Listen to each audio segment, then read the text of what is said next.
The room was dark, except for the faint glow of the Enigma machines, their whirring and clacking filling the air like the heartbeat of an unstoppable war engine. German officers moved briskly between desks, confident smiles barely hiding the tension of men who believed their codes were unbreakable. Orders were typed, intercepted messages deciphered and encrypted again, every keystroke a testament to precision, discipline, and arrogance. They called it perfection, an invincible system that no enemy could ever crack. "Another message for the Eastern Front," barked an officer, sliding a sheet across the polished table. The codebreakers nodded, their hands moving in mechanical rhythm, eyes sharp but weary. Every detail mattered. A single misstep could cost thousands of lives. And yet, in the corner, a whisper lingered, a faint unease among some junior analysts. What if someone is listening? One dared murmur, barely audible over the clattering machines. The words were dismissed with a sneer, but the seed of doubt had been planted. Beyond the walls of this office, Europe burned. Troops advanced, cities fell, and lives were lost with frightening regularity. The German High Command relied on secrecy as much as on tanks and artillery. Their codes were more than just ciphers, they were the lifeblood of their strategy. If they were cracked, the entire war could shift overnight. And yet no one in that room imagined that anyone, anywhere, might be capable of breaking what they had deemed unbreakable. Meanwhile, miles away, in shadowed rooms and quiet offices, the other side of the war began to stir.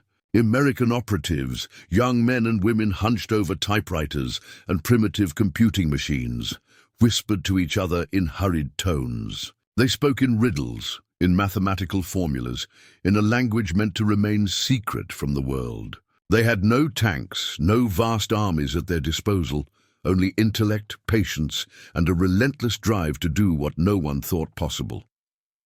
Back in Berlin, confidence reigned supreme. The officers laughed at imagined Allied attempts to intercept and decode their communications.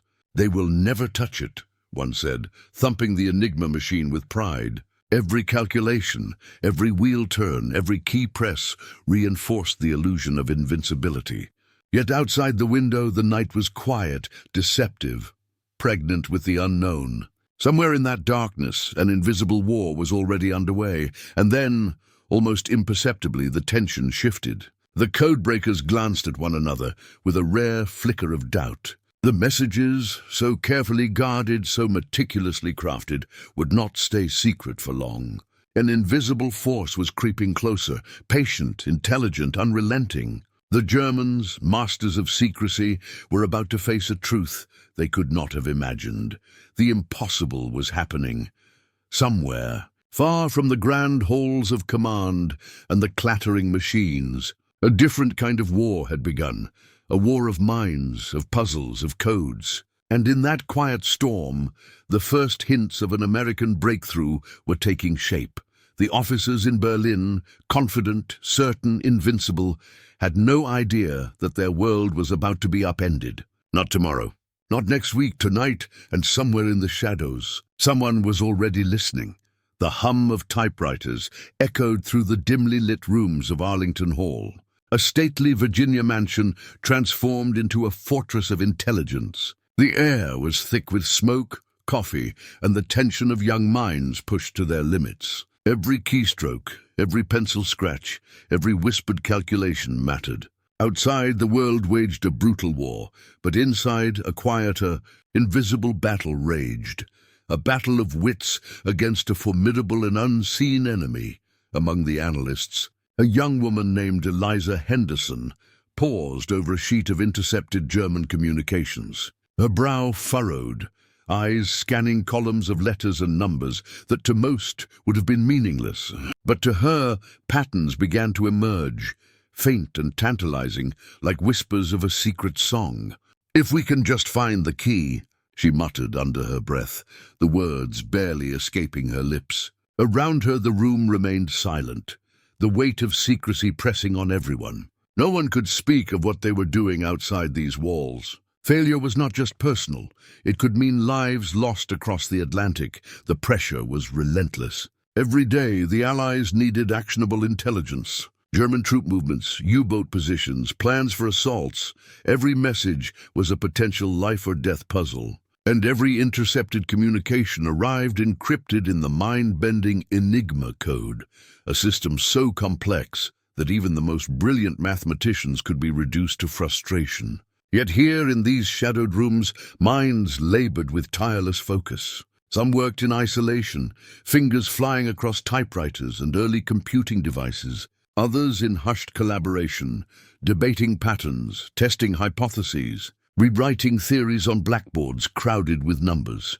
Across the ocean in Bletchley Park, British cryptographers mirrored the efforts. Figures like Alan Turing and his team labored over their bomb machines, relentless in their pursuit of cracks in the German defenses. Yet communication with the Americans was carefully guarded, a delicate dance of shared secrets and absolute necessity.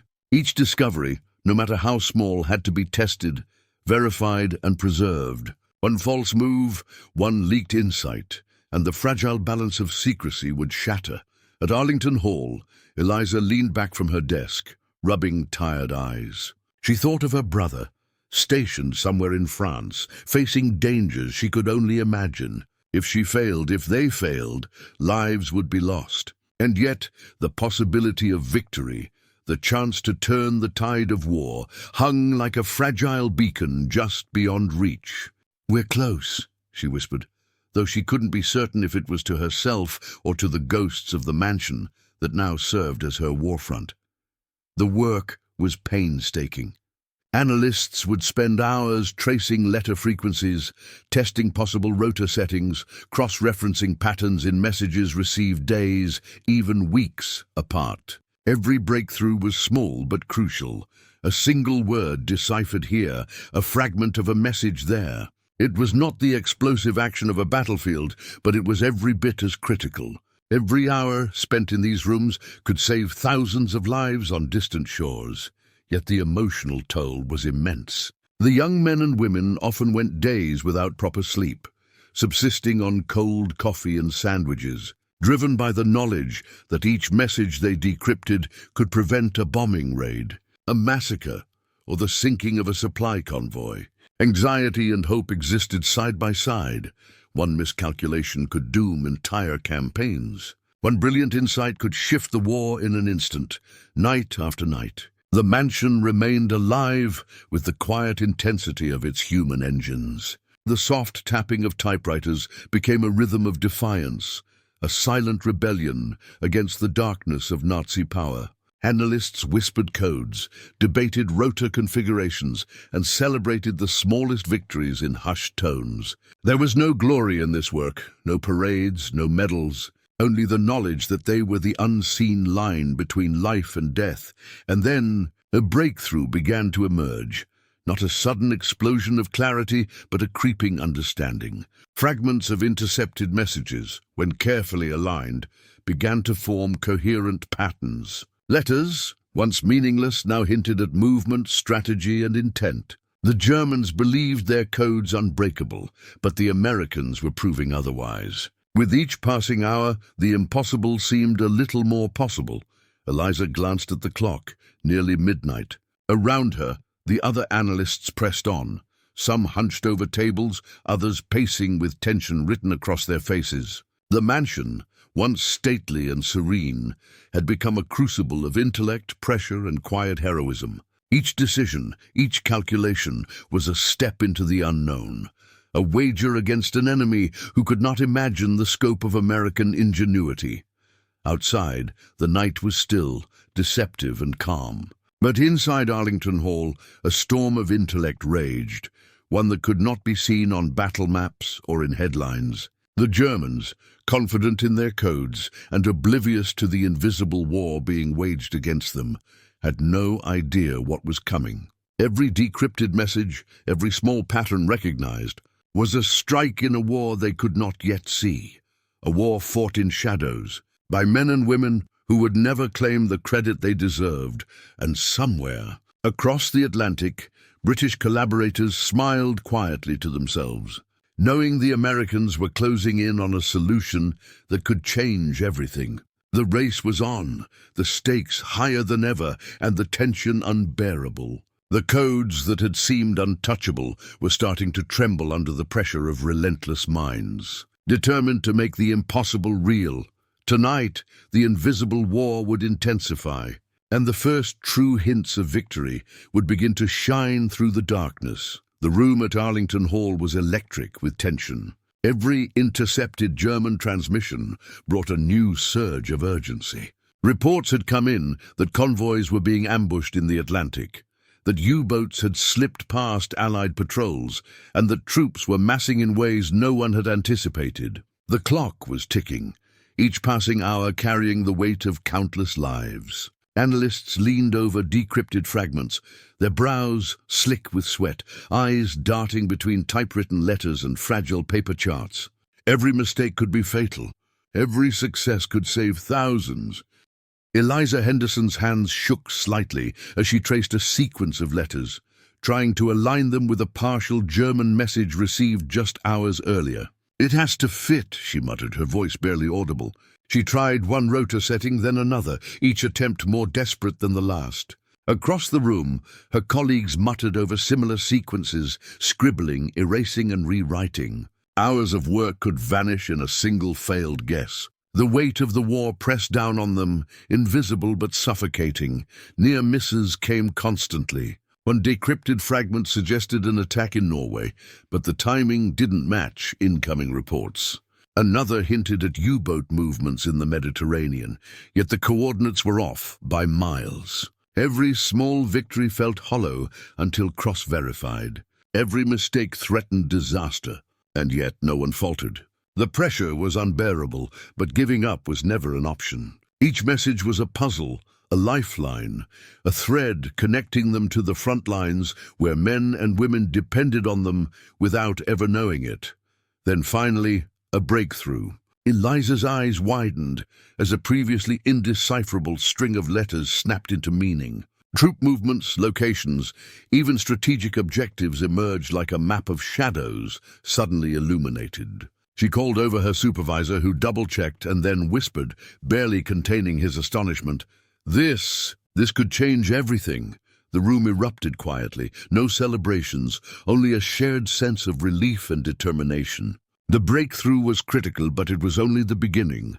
The urgency intensified. With each decoded message, analysts had to act fast, relaying the intelligence to commanders in Europe. Every delay could render their work useless, every miscommunication catastrophic. The Germans, confident in their codes, had no idea that their plans were now visible, almost in real time, to the Allies. It was a high-stakes game, where lives, operations, and the course of the war hung in the balance.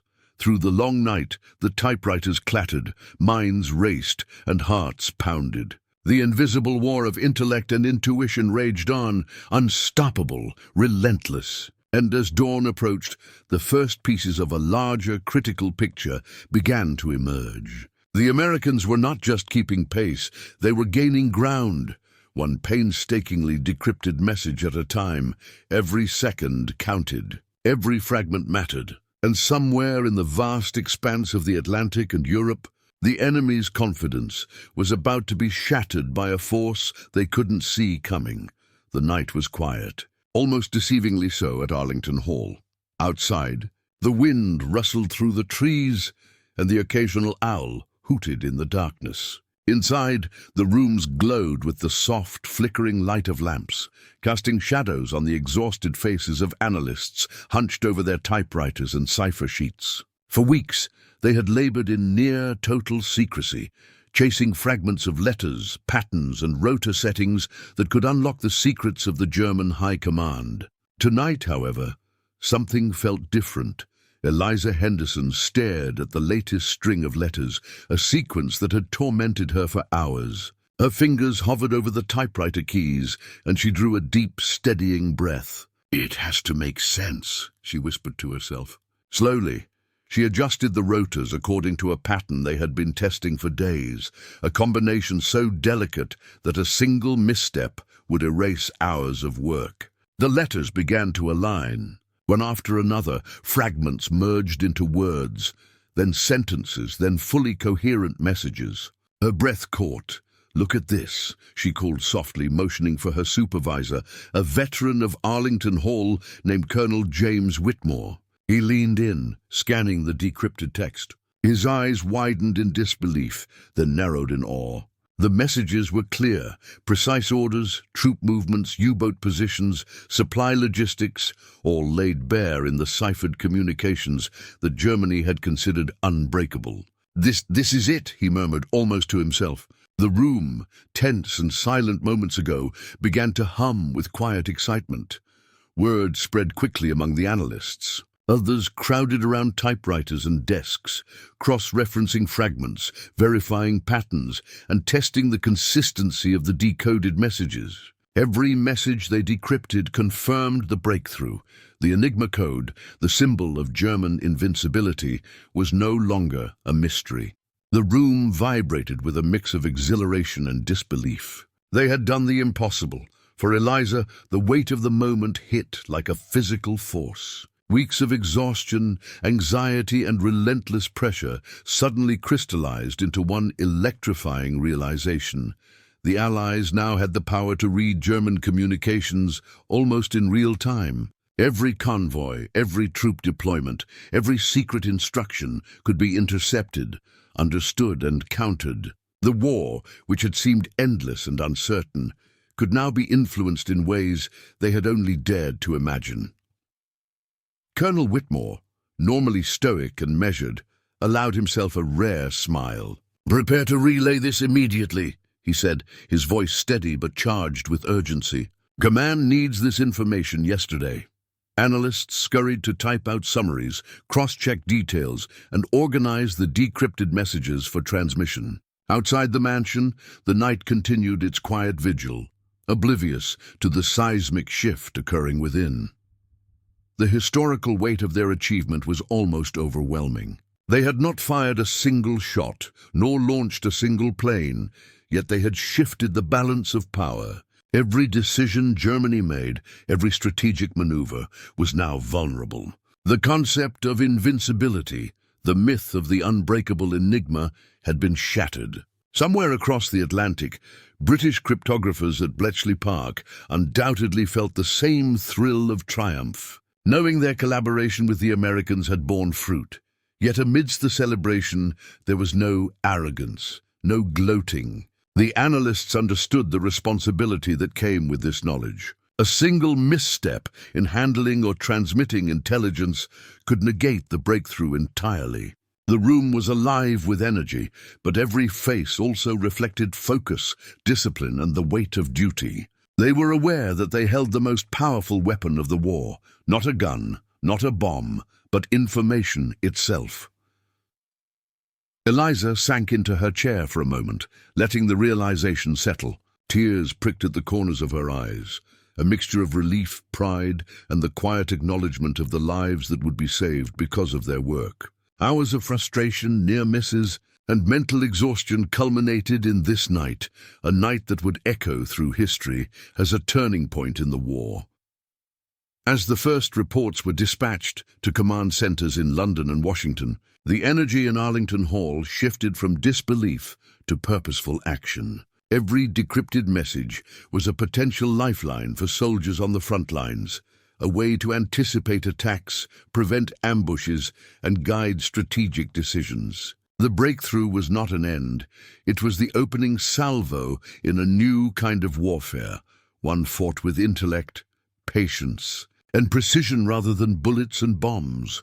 And while the Germans slept soundly, confident in their codes, the invisible advantage had been gained. They would wake to a reality they could never have imagined, their carefully orchestrated plans laid bare, their movements predicted, and their illusion of invincibility irrevocably broken. Tonight, at Arlington Hall, the impossible had been achieved. The war had shifted, silently but dramatically, in favor of those who understood the power of information, ingenuity, and unwavering determination. The quiet night outside continued, unaware of the seismic breakthrough within. But inside, History had been made. The world would never see the faces of these silent heroes. But every soldier who survived, every convoy that reached its destination, and every battle that was won carried their triumph forward. The Americans had cracked the codes, and in doing so, had cracked open the very heart of the enemy. And somewhere far away, in the shadows of Europe, the first signs of German suspicion began to stir. The war rooms of Berlin were cloaked in shadows, but the tension was impossible to hide. Maps covered the walls, dotted with pins, markers, and lines tracking troop movements across Europe. Officers moved quickly, their voices sharp and clipped, but beneath the professional veneer simmered confusion and a growing, dangerous paranoia. Orders that should have been secret seemed anticipated, plans disrupted before they could be executed. The Germans, masters of deception and secrecy, were suddenly caught off guard by a foe they could not see. Colonel Fritz Weber slammed a report onto the table, the sound echoing in the tense silence. Another convoy intercepted in the North Sea. All our countermeasures. Anticipated, he barked. The other officers exchanged uneasy glances. How is this possible? Muttered Major Dietrich, a young officer whose confidence had begun to crack. Our codes. Our enigma. They are supposed to be unbreakable. His words hung in the air, heavy and disbelieving. Reports piled in with a consistency that could not be ignored. Submarine deployments that were meant to remain hidden were being countered with alarming precision. Supply routes were disrupted despite meticulous planning. Troop movements, intelligence briefings, even internal communications.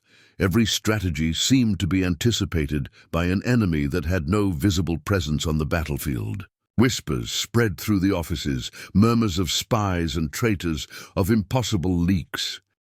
"We've double-checked everything," shouted Weber, slamming his fist on the map table. "No one has infiltrated us. Not yet. And still our operations are failing." Sweat beaded on his forehead, but the room remained tense and silent. Every officer knew the stakes. They were not simply losing battles. They were losing the trust of their commanders, the precision of their strategy, and the psychological edge they had fought so hard to maintain. Paranoia spread like wildfire.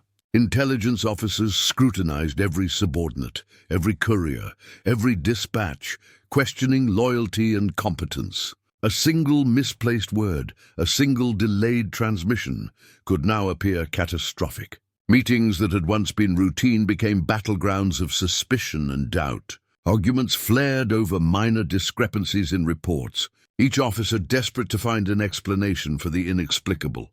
Major Dietrich, once confident in the infallibility of Enigma, began questioning everything he had believed. He traced patterns in intercepted messages, analyzed rotor settings, and recalculated keys in frustration. Nothing fit. Every calculation led to dead ends. Every theory collapsed under the weight of evidence they could not explain. The Germans had prided themselves on control, precision, and secrecy.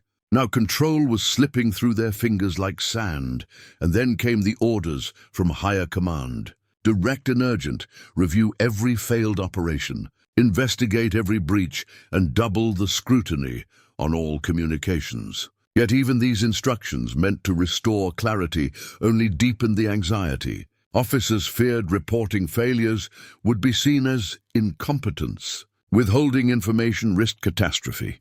The atmosphere became suffocating, a pressure cooker of fear, doubt, and frustration. Some began to whisper of a new intelligence force at work, an enemy with unparalleled cunning, a force invisible yet omnipresent. "It's as if they can read our minds," one officer muttered, voice low and trembling. Others scoffed, clinging to the hope that it was a coincidence, that the string of misfortunes could not possibly reflect a systemic failure. Yet deep down, none could deny the growing pattern. Their codes, their pride, their invincibility had been breached. Even in the corridors of power, the shock reverberated. Hitler's generals received reports they could scarcely believe, detailing losses that seemed impossible and movements anticipated before they could act. Confidence eroded into suspicion, suspicion into fear. The very psychological armor of the German command, the belief that they were untouchable, had been shattered. Officers huddled over maps late into the night, tracing routes and cross-referencing operations, desperate to regain control. But every attempt to reassert dominance was met with more anomalies, more evidence that the Allies had gained insight beyond imagination. It was not just tactical losses. They had lost certainty, and in war, certainty is everything, and yet no one knew the source. No spy had been caught, no operative discovered. The enemy remained invisible, faceless and relentless. Somewhere across the ocean, in quiet rooms illuminated by soft lamplight, a team of Americans worked tirelessly, reading messages in real time, predicting German moves, and turning the tide without firing a shot. Every operation that faltered in Berlin was another invisible victory for a force the Germans could not see, touch, or comprehend. The room remained tense, officers pacing, whispering, plotting. A single word, uncrackable, had been rendered meaningless. The enemy had struck not with guns or bombs, but with intellect and precision. The shock, the disbelief, and the fear would ripple through the German command, changing decisions, altering morale, and leaving them vulnerable to a war they could no longer fully control. By dawn, Berlin's confidence was fractured. The officers who had once scoffed at the idea of code-breaking now faced the terrifying reality. Their invisible opponent was winning, and the myth of their unbreakable codes had been destroyed. Germany was in shock. The Allies had gained a weapon unlike any seen before.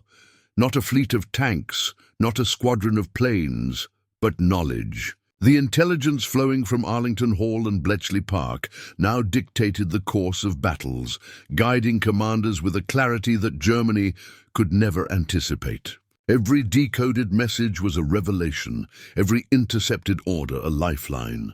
The war was no longer fought blindly. It was fought with foresight.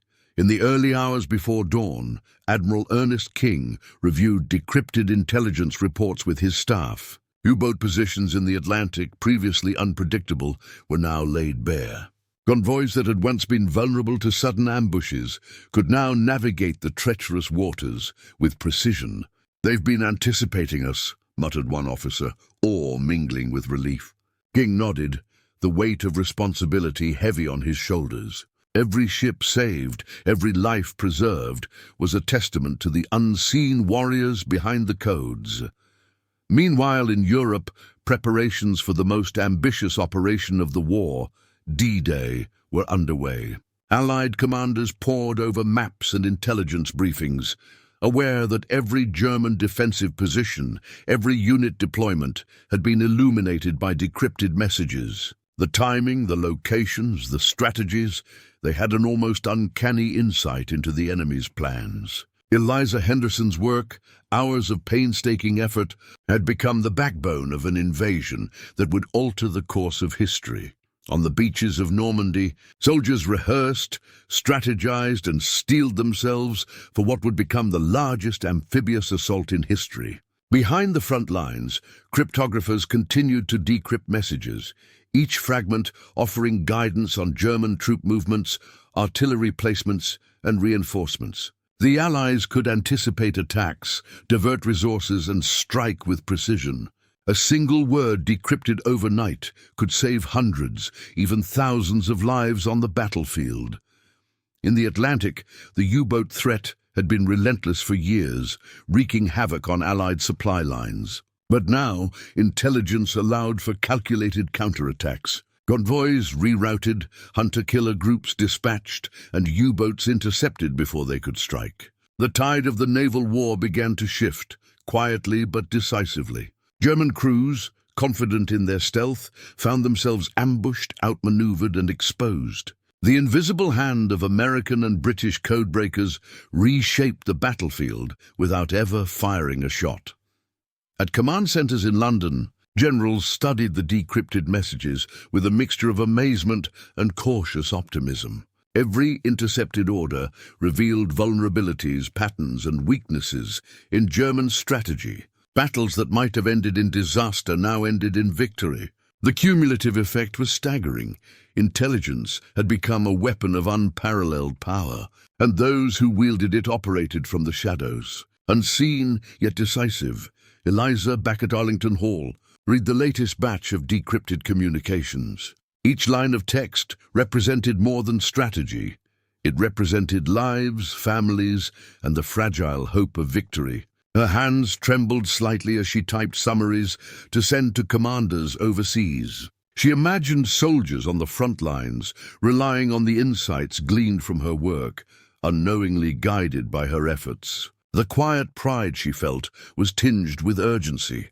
Every message mattered, every delay could be fatal.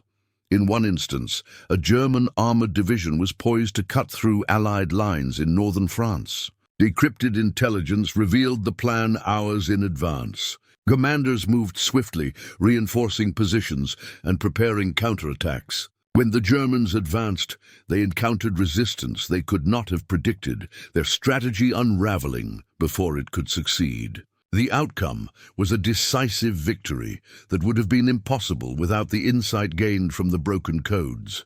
Across Europe, the pattern repeated. Ambushes avoided, reinforcements redirected, and strategic offensives executed with precision. Germany's confidence had been shattered. Their every move could now be counted. The psychological impact on the enemy was profound.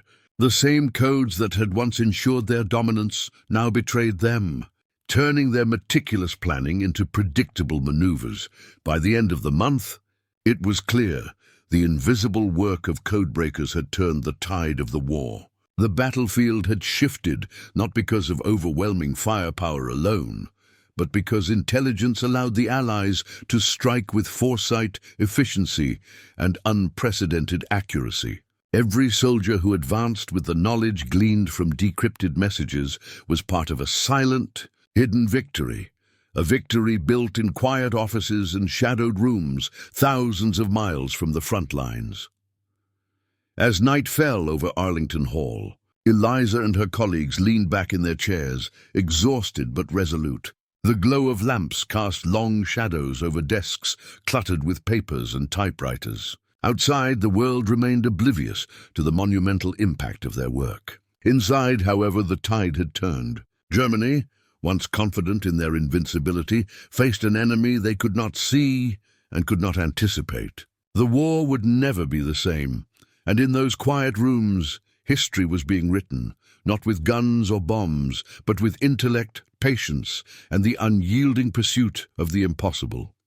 The war had ended, yet the quiet rooms of Arlington Hall and Bletchley Park still seemed alive with the echoes of tireless work. The heroes of the shadows, analysts, mathematicians, typists, had saved thousands of lives, turned the tide of battles, and reshaped history without ever being seen on the front lines. Their names were unknown to most, their faces absent from history books, yet their impact was undeniable.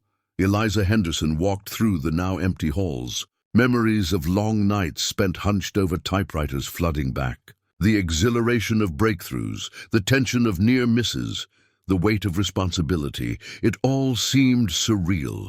And yet, the results were tangible.